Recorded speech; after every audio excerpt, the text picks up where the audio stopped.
반갑습니다. 성경 탐험 45번째 시간이고요. 오늘도 연이어서 옛 언약과 새 언약에 대해서 말씀드리겠습니다. 대형 크루즈 한 척이 대양을 가로지르며 항진하고 있는 모습인데요. 우리의 여유가 여기까지 이르게 될지 모르지만 평생에 한번 크루즈 여행도 계획해 보면서 그런 여유 있는 마음가짐으로 오늘도 성경 탐험에 임하게 되기를 바랍니다. 다섯 번째로 외적인 형태와 내적인 실패라는 관점에서 옛 언약과 새 언약을 잠시 살펴보려고 합니다. 율법의 원천은 하나님이지만 모세를 통해서 왔습니다. 이에 비해 복음은 예수 그리스도를 통해 왔습니다. 옛 언약의 외적인 형태는 우리가 모두 알고 있다시피 율법입니다. 10개의 계명으로 매우 엄정한 모양을 갖추었고요. 이에 비할 때 새 언약의 내적인 실제는 복음입니다. 보혈을 통한 대속의 은혜가 안팎으로 흐르기에 복음인 것이죠. 짐승의 피로 한시적인 제사를 통해 하나님께 나아갔던 시대와는 달리 새 언약의 시대는 그리스도의 거룩한 피로 이루신 영원한 제사로 은혜의 보좌 앞으로 담대히 나갑니다. 율법은 보화인가요? 상자인가요? 율법은 보화를 담은 상자와 같습니다. 상자가 귀한 것은 그 안에 담긴 보물의 가치 때문에 그렇습니다. 율법이 묘사하고 있는 것은 명백한 율법 정신입니다. 십계명을 찬찬히 들여다보면 그 조항들이 결국 하나님 사랑과 이웃 사랑으로 뭉쳐졌음을 알 수 있습니다. 하라와 하지 말라는 모두 사랑과 연관된 명령입니다. 옛 언약과 새 언약의 관계를 살펴볼까요? 옛 언약과 새 언약 관계는 구약과 신약, 율법과 복음처럼 이원화되어 대립적인 것으로 이해되어 왔음이 사실입니다. 율법 준행의 가치를 둔 옛 언약은 예레미야에 이르러서 외적인 준행에 앞서 마음에서 이미 성취된 것으로 강조했습니다. 이런 율법 이해에 대한 새로운 지평은 옛 언약과 새 언약의 간극을 좁히면서 둘을 잇는 교량 역할을 하게 했습니다. 다시 말해서 옛 언약이 그림자고 새 언약이 실체인 바로 그 중심에 그리스도가 계시고 그리스도 안에서 만유가 통일되듯이 하나님의 거룩한 법은 외적인 형태와 내적인 실체를 갖는 것입니다. 율법의 내적 실체와 외적인 형태는 본질적으로 같습니다. 왜냐하면 원천이 같고 지향하는 목표가 같고 핵심이 같기 때문에 율법의 외적인 형태와 내적인 실체는 다를 수가 없는 것입니다. 옛 언약과 새 언약은 이질적인 것이라기보다는 역할에서의 차이로 보는 게 옳습니다. 본질적으로 두 개의 언약은 서로 충돌되지 않습니다. 둘의 연속성은 둘 모두가 하나님에게서 기원되었다는 점에 있습니다. 옛 언약이든 새 언약이든 하나님에게서 나왔기 때문에 둘의 이어짐은 너무나도 자연스럽습니다.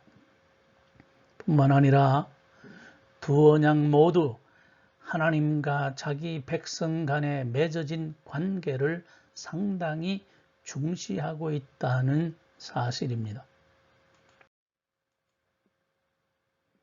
두 언약의 수혜자는 누구일까요? 언약은 하나의 계약이기에 계약 당사자가 있기 마련인데 하나님이 계약 당사자로 선정한 대상이 바로 자신의 사랑하는 백성이라는 사실을 간과해서는 아니 됩니다. 언약의 특징은 그것이 짐이 아니라 은혜라는 사실입니다. 옛 언약의 수혜자도 이스라엘 백성이고 새 언약의 수혜자도 새 이스라엘로서의 교회의 공동체입니다. 외적인 형태는 낡아지고 쇠해질지라도 내적인 실체는 매일 새롭습니다. 모세오경의 핵심은 쉐마의 말씀입니다. 우리가 잘 아는 신명기 6장 4절 5절에 있는 말씀이죠. 이스라엘아 들어라, 우리 하나님 여호와는 오직 하나인 여호와시니 너는 마음을 다하고 성품을 다하고 힘을 다하여 네 하나님 여호와를 사랑하라. Hear, O Israel, the Lord our God, the Lord is one. Love the Lord your God with all your heart and with all your soul and with all your strength. 모세율법의 정수는 다름 아닌 사랑이었습니다. 바울은 율법의 선생이었고 율법에 정통했으며 율법을 사랑했습니다. 그에게서 토라는 하나님의 말씀이었습니다. 그가 반기를 들고 신랄하게 대적한 것은 당시의 율법주의자들, 나중에는 유대주의자라고 불렸던 일단의 세력이었지 율법 정신을 담고 있는 율법 자체가 아니었습니다. 다시 말해 바울은 토라는 인정해도 율법주의는 배격했다는 사실입니다. 메시아 왕국의 통치 기준은 공의입니다. 메시아 왕국은 메시아의 법에 따라 통치되는 나라죠. 통치의 결과는 전 영역의 물이 바다를 덮은 같이 여호와를 아는 지식이 세상에 충만한 것입니다. 통치의 대상은 만민의 깃발되는 이새의 뿌리에서 난 한 싹 곧 그리스도께 돌아온 자들입니다. 통치의 모습은 넘치는 평화입니다. 사자가 소처럼 풀을 먹고 어린아이가 독사의 굴에다 손을 집어넣어도 전혀 해를 당하지 않는 바로 그런 평화입니다. 왕국은 무너져도 약속은 무너지지 않고 무궁하게 지속이 됩니다.